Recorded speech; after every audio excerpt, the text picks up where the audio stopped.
with her good china, make pot roast, and create the illusion that we were still the perfect family we'd never actually been. This particular Sunday, my brother Nathan arrived late as usual, making a grand entrance through the dining room doors like a celebrity at a premiere. Sorry, he said, kissing Mom's cheek. Conference call with investors. You know how it is when you're running a successful company. My 10-year-old daughter, Emma, looked up from her plate. What's your company do, Uncle Nathan? Commercial real estate development, sweetheart. Very complicated. Very lucrative. He sat down across from me and smiled. Not everyone in the family can handle that kind of pressure. I felt the familiar knot forming in my stomach. My 7-year-old son, Michael, was focused on his mashed potatoes, oblivious to the tension. How's the bookkeeping going, Sarah? Nathan asked, loading his plate. Still doing data entry for that accounting firm. I'm a senior financial analyst, actually, and it's going well. Right, analyst. He said it like I claimed to be an astronaut. Must be nice having a simple job. Clock in, clock out, no real responsibility. Emma watched the exchange, her fork paused halfway to her mouth. Mom changed the subject to Emma's upcoming school play, but Nathan wasn't finished. Throughout dinner, he made small comments about my modest car in the driveway, my quaint rental house, and how I was doing my best as a single mother. Then, as Mom was serving dessert, Emma asked the question I've been dreading. Uncle Nathan, why do you always say mean things about Mom? The table went quiet. Nathan's smile didn't waver. Mean things? Emma, honey, I'm just being honest. Your mom is the family failure. She'll never amount to anything.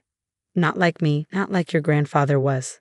Some people are built for success, and some people, he gestured at me, aren't. Emma's eyes filled with tears. Michael looked confused. I felt my face burning, but kept my expression neutral. Nathan, Dad said quietly, that's enough. What? The kids should understand reality. Sarah barely scraped through community college, took forever to get any job, and got divorced because she couldn't keep a husband happy. I'm actually doing her a favor by being honest. A tear rolled down Emma's cheek. She looked at me like I could fix this, make it not true. I reached over and took her hand. It's okay, sweetheart. But he said you're a failure, Emma whispered. People say lots of things, I said softly. I looked at Nathan. We should go. The kids have school tomorrow. I gathered our things while my children sat in stunned silence. Mom tried to apologize, but I just kissed her cheek and left. In the car, Emma cried quietly. Michael asked if we were poor. We're fine, I told them. We have everything we need. That night, after putting the kids to bed, I sat in my home office and looked at the files I'd been avoiding. Morrison Development Group, Nathan's company. The one he'd started 6 years ago with his own money and brilliant business sense, according to every family dinner conversation since. What Nathan didn't know, what nobody in the family knew, was that I'd been the anonymous investor who'd saved his company from bankruptcy 3 years ago. He'd overextended on a commercial property deal, made promises he couldn't keep, and been days away from losing everything. I'd bought in through a shell corporation, providing the capital injection he desperately needed, 60% ownership in exchange for $6 million. Nathan thought his mystery investor was a venture capital firm that didn't want publicity. He had no idea it was his failure sister who'd been quietly building a stock portfolio since college, turning a small inheritance from our grandmother into substantial wealth through careful investments. I planned to tell him eventually to use it as leverage to make him treat me with basic respect. But watching my daughter cry over dinner had changed my timeline. Monday morning, I called David, Nathan's business partner and the only other person who knew my identity. David, it's Sarah. Time for that emergency shareholders meeting. You're sure? This will blow up your family. My brother called me a failure in front of my children, I'm sure. We scheduled it for 3 o'clock that afternoon at the company's downtown office. David would inform Nathan it was a mandatory meeting with the majority shareholder, nothing more. I picked up Emma from school at 2:30. Her teacher had called to say she'd been quiet all day, not participating like usual. I don't feel good, Mom, Emma said in the car. What hurts? My stomach and my head. Can I stay home tomorrow? I recognized anxiety when I saw it. My confident, outgoing daughter had been shattered by one dinner. Emma, do you trust me? She nodded, though her eyes were uncertain.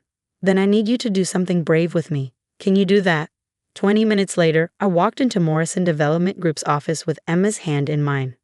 Michael was at his after-school program, but Emma needed to see this, needed to understand that her mother wasn't a failure.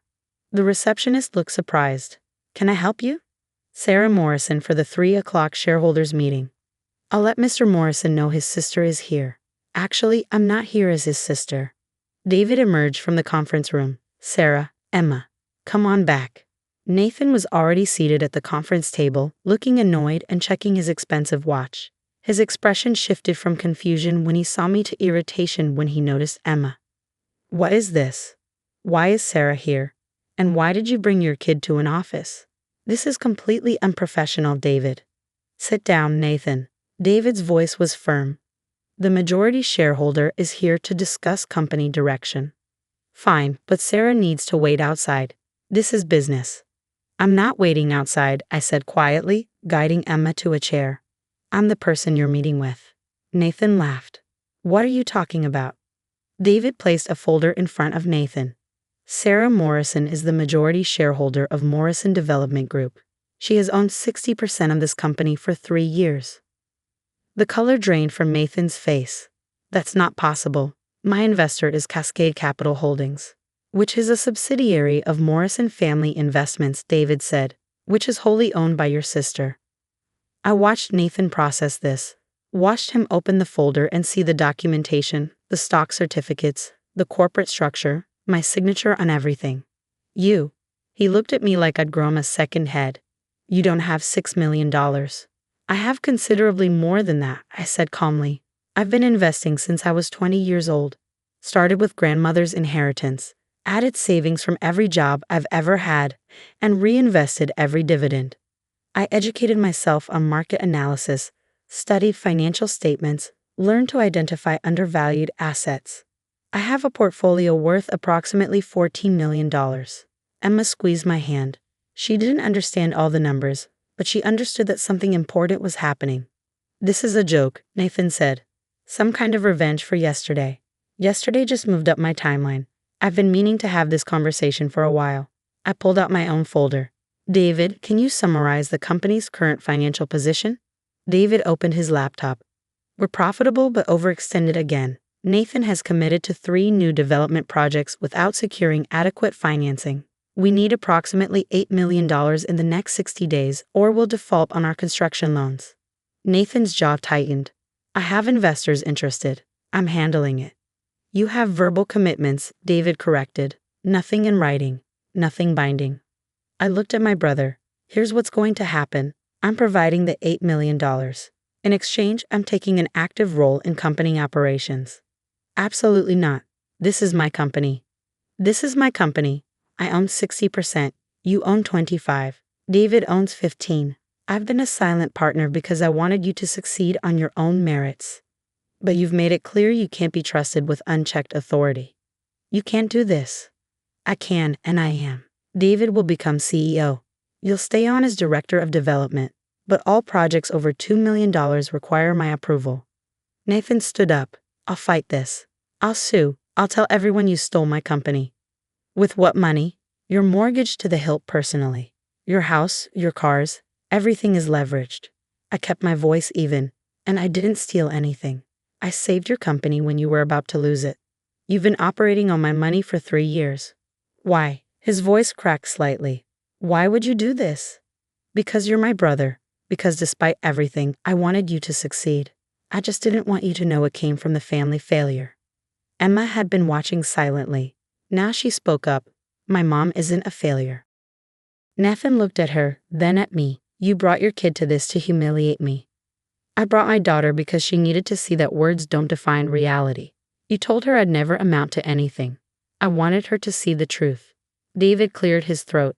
"Nathan, for what it's worth, you're a talented developer. You just need financial oversight. This arrangement can work if you let it." "Work for who? For her?" Nathan grabbed his jacket. "You want the company? Fine. Have it. I'm done." "You're not done," I said. "You're just not in charge anymore. Your salary continues. Your projects continue. With approval. This doesn't have to be the end unless you make it one." He stared at me for a long moment, then walked out. The door slammed behind him. Emma looked worried. Is Uncle Nathan mad at you? Very mad. Did you really save his company? I did. With your own money, like money you earned?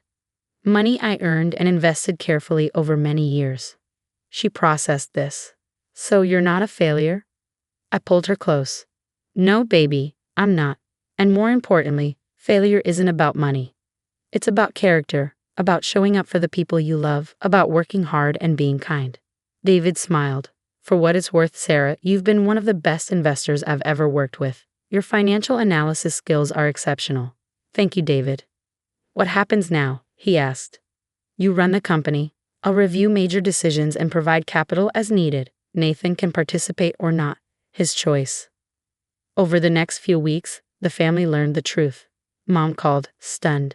Dad said he'd always known I was smart but had no idea how smart. Nathan stopped coming to Sunday dinners.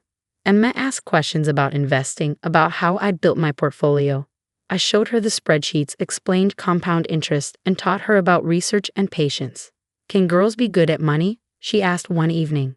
Girls can be good at anything they choose to be good at. Some people will tell you otherwise. Uncle Nathan told you I was a failure. What did you learn? That people can be wrong, really, really wrong. Exactly. 3 months later, David called with good news.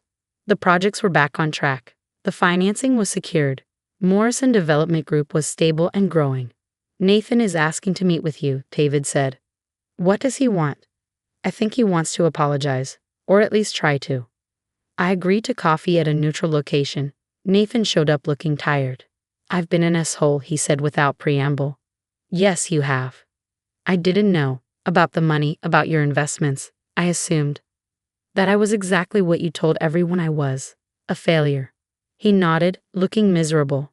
I'm sorry, especially for what I said in front of Emma. That was inexcusable. It was. Can we fix this? Not the company stuff. That's working fine with David. I mean us, the family thing. I thought about Emma, about the lessons she was learning, about whether revenge or reconciliation was the better teacher. We can try, I said. But things are different now. You don't get to disrespect me anymore. Not in front of my kids, not in front of anyone. Agreed. And you're going to therapy, because whatever makes you need to put me down to feel good about yourself needs to be addressed. He started to protest, then stopped. Okay. It wasn't perfect. Nathan struggled with the new dynamic, with not being the family success story. But slowly, painfully, he learned to treat me with respect. Emma thrived. Her teacher reported she'd become more confident, more willing to speak up. She told her entire class her mom was a business owner and investor. One Sunday, 6 months after everything changed, Nathan came to dinner and brought a gift for Emma, a book about women in business. Thought you might like this, he said awkwardly. Emma looked at me for permission. I nodded. Thank you, Uncle Nathan. You know, your mom really is brilliant. I should have said that a long time ago. After dinner, Emma pulled me aside. Is Uncle Nathan nice now? He's trying to be better. That's what matters. Because you own his company? Because he finally realized that success comes in many forms and that underestimating people is always a mistake. She hugged me tight. I'm glad you're my mom. I'm glad you're my daughter. That night, I updated my investment spreadsheets while Emma did homework at the kitchen table. Michael was building with blocks. My modest rental house felt like a palace. Nathan's company was thriving under better management. My portfolio had grown to $16 million. But more than any of that, my children knew their mother was capable, strong, and successful. Emma looked up from her homework. Mom, when I grow up, can you teach me how to invest? Absolutely. We'll start with a small amount and build from there. And can I be successful without being mean to people? I smiled. That's the only kind of success worth having. She returned to her homework, confident and secure. The family failure had raised a daughter who knew her worth. And that, more than any bank balance, was the real victory.